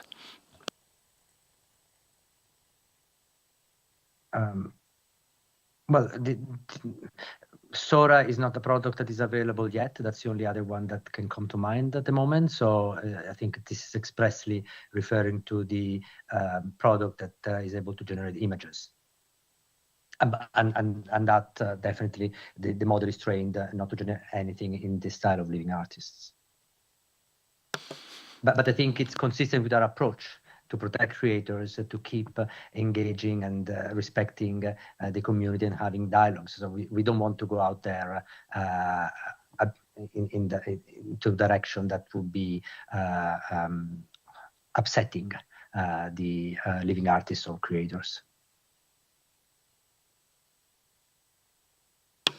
And so one of the things that we did just kind of ahead of today's session is just to play around with ChatGPT and asking it to write a story in the style of a particular news entity, write a story in a hard news story in the style of a local daily publication, write a story in the style of a weekly publication. And certainly, I mean, ChatGPT produced things that looked similar. I mean, it's not scientific. We would have to go back and just, compare it across several stories. But I certainly did ask her to write a introduction in the style of Paula Frey, and it was a little bit awkward in the similarities. Asked her to write a story in the style of a well-known woman journalist, and certainly reading it had a sense of familiarity. And so I'm just wondering if that was something you were trying to encourage or discourage. I don't think it's a matter of encouraging or discouraging. I think it's a more general question about how the knowledge of the model is used. It's like human knowledge. And I was actually talking about especially this topic with, I have lots of friends in the book publishing industries and authors. And even before I joined OpenAI, we were chatting about this. And they said, well, even an author sometimes has read many novels and is inspired by the style of Virginia Woolf. And then they want to write something perhaps in that particular style. So I think it's a broader discussion about what that means in practice, and it's part of the knowledge and creativity, that we're all exposed to different kinds of creative inputs that then we elaborate or re-elaborate in certain ways. So I think it's a discussion that we can have not just in the context of machine learning or generating output from an AI language model, but I think it's a more general question about creativity in general. Yeah, I suppose where it sort of comes up is what we have seen, at least in South Africa, are deepfake videos, certainly, but also going into an election where one of the multitude having an election this year. But the copying of journalists for disinformation and misinformation is a feature. And I know you commented on your efforts to prevent that, but certainly copying the style, not just in a video context, but also in a written, is going to be something that that may contribute to that, and there's a lot floating around on the web already in South Africa on this. So I think it just comes up in that context. If you have that capabilities, you're able to create with your tools that sort of potential disinformation. Well, and I think going back to the disinformation, including election misinformation, again, I'd reiterate all of the many things that we are doing and continue to do and meet with stakeholders to prevent that, be it deep fakes or other misinformation or disinformation content. We also are hopeful that these partnerships that we do have with news media will allow us to ensure that authentic news content is something that is available to our users, because certainly that will help counteract the potential for disinformation if it, somehow inadvertently gets surfaced, or if bad actors try to create it through our products, despite the many efforts we take to prevent that from happening in the first place.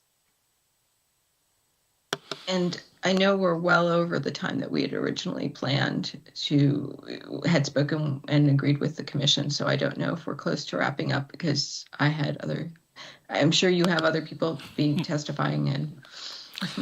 Yeah, no, we are, and we appreciate the extra time you have given us. I just had one more comment, just to Nora. I mean, just to say that our copyright bill does not have a text and data mining provision.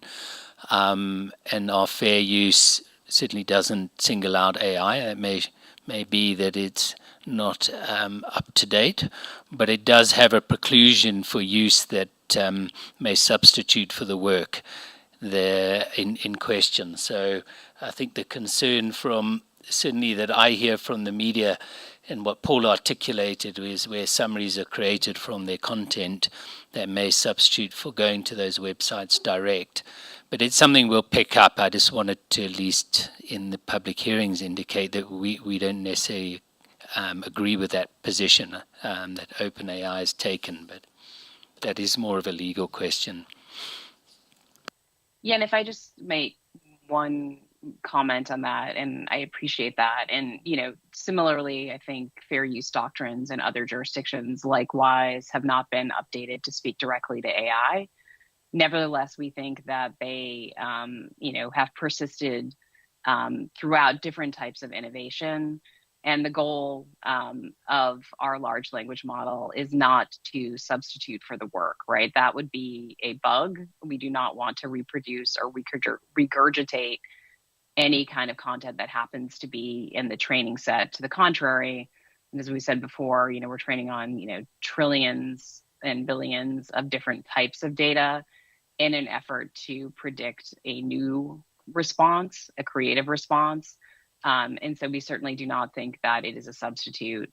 And whether you're talking about a text and data mining exception or fair use concepts in various jurisdictions across the globe, we think that, they take into account, the kind of transformative nature of what large language models, be it ours or other frontier large language models that other companies are offering, are within that. But as I've said, and as I think all three of us have reiterated throughout, we nevertheless are committed to our work with rights holders to try to get this right from a kind of global society approach.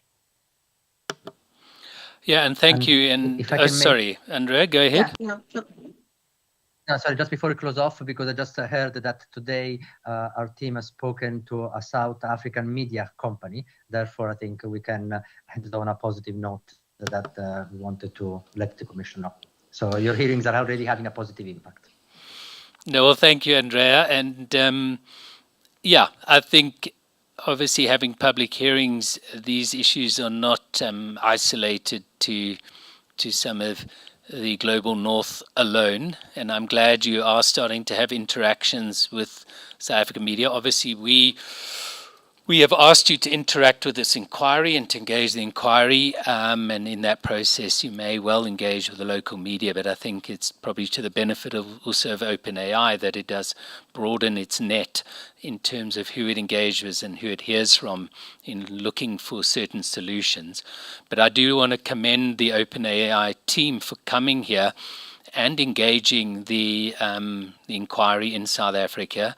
There are a couple of platforms that are not doing that, which we think is disgraceful. But I think for OpenAI, we commend you, and for also such a high-powered team coming to talk to the inquiry and to educate the public and the media more around OpenAI and how it is approaching things. So thank you, Heidi, Nora, and Andrea. And thank you again for also extending the time. We do really appreciate it. Thank you. Thank you. Thank you very much.